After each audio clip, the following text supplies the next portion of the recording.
मित्रों, जैसा कि हम जानते हैं कि अभी यह कालखंड का चौथा युग यानी कलयुग चल रहा है, जिसे हिंदू धर्म शास्त्रों में सबसे श्रापित युग बताया गया है। आज के इस वीडियो के माध्यम से हम आपको कलयुग के 5 ऐसे रहस्य बताएंगे जिससे आज का मनुष्य बहुत कुछ सीख सकता है। बात उस समय की है जब पांडवों को वनवास हो गया था। वनवास जाने से पहले पांडव ने भगवान श्री कृष्ण से पूछा था, हे श्री कृष्ण, अभी यह द्वापर का अंतकाल चल रहा है, आप हमें बताएं कि आने वाले कलयुग की चाल या गति कैसी होगी। श्री कृष्ण कहते हैं, मैं तुम्हें इसका सीधा सा उत्तर तो नहीं दे सकता, लेकिन तुम पांचों भाई वन में जाओ और जो कुछ भी दिखे वह आकर मुझे बताना। मैं तुम्हें उसका कलयुग में प्रभाव बताऊंगा। उसके बाद पांचों भाई वन में चले गए। वन में उन्होंने जो कुछ भी देखा उसे देखकर अचंभित रह गए। तो आखिर उन्होंने वन में क्या देखा और श्री कृष्ण ने क्या उत्तर दिया, चलिए जानते हैं इस वीडियो के माध्यम से। लेकिन वीडियो में आगे बढ़ने से पहले अगर अभी तक आपने हमारे चैनल को सब्सक्राइब नहीं किया है तो चैनल को सब्सक्राइब करके बेल आइकन को प्रेस करना ना भूलें। सबसे पहले युधिष्ठिर ने उत्तर दिया, हे वासुदेव, मैंने तो पहली बार 2 सूंड वाला हाथी देखा। यह मेरे लिए तो बहुत आश्चर्यजनक था।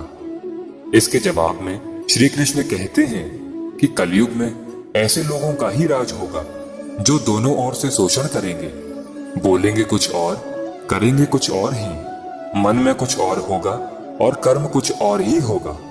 ऐसे ही लोगों का कलयुग में राज होगा। तुम कलयुग आने से पहले तक राज कर लो।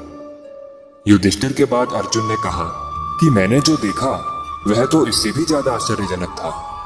मैंने देखा कि एक पक्षी के पंखों पर वेद लिखे हुए हैं, लेकिन वह पक्षी मुर्दे का मांस खा रहा था। श्री कृष्ण अर्जुन को उत्तर देते हुए कहते हैं, कलयुग में ऐसे ही लोग रहेंगे जो बड़े ज्ञानी और ध्यानी कहलाएंगे। वह ज्ञान की चर्चा तो करेंगे, लेकिन उनका आचरण राक्षसी होगा। वह बड़े पंडित और विद्वान कहलाएंगे, किंतु वह यह देखते रहेंगे कि कौन सा मनुष्य कब मेरे और हमारे नाम से संपत्ति कर जाए। अर्जुन के सवाल के जवाब के बाद भीम अपना अनुभव सुनाते हुए कहते हैं कि एक गाय अपने बछड़े को इतना चाटती है कि वह बछड़ा खून से लहूलुहान हो जाता है। तब श्री कृष्ण कहते हैं कि कलयुग का मनुष्य शिशुपाल हो जाएगा। कलयुग में माँ की अपने बच्चे के लिए ममता इतनी ज्यादा बढ़ जाएगी कि उन्हें अपने विकास का अवसर ही नहीं मिलेगा। मोह माया में ही घर बर्बाद हो जाएंगे। भीम के बाद सहदेव ने पूछा, हे श्री कृष्ण, मैंने देखा कि 5-7 बड़े कुएं के बीच एक गहरा कुआं बिल्कुल खाली है, जबकि ऐसा संभव नहीं हो सकता। फिर श्री कृष्ण उत्तर देते हैं, कलयुग में लोग लड़के लड़की के विवाह में, मकान के उत्सवों में, छोटे बड़े उत्सवों में लाखों रुपए खर्च कर देंगे, परंतु पड़ोस में यदि कोई भूखा प्यासा मर रहा होगा तो यह नहीं देखेंगे कि उसका पेट भरा है या नहीं भरा है। उनका अपना ही सगा भूख से मर जाएगा और वह देखते रह जाएंगे। कहने का तात्पर्य यह है कि कलयुग में अन्न भंडार तो होंगे, परंतु लोग भूख से मर जाएंगे। सहदेव के बाद नकुल ने श्री कृष्ण से कहा कि हे श्री कृष्ण, मैंने देखा कि एक बड़ी सी चट्टान पहाड़ से गिरती है और बड़े से बड़ा वृक्ष भी उसे रोकने में सक्षम नहीं हो पाता, परंतु एक छोटे से पौधे से टकराकर वह रुक जाती है। आखिर ऐसा कैसे हुआ?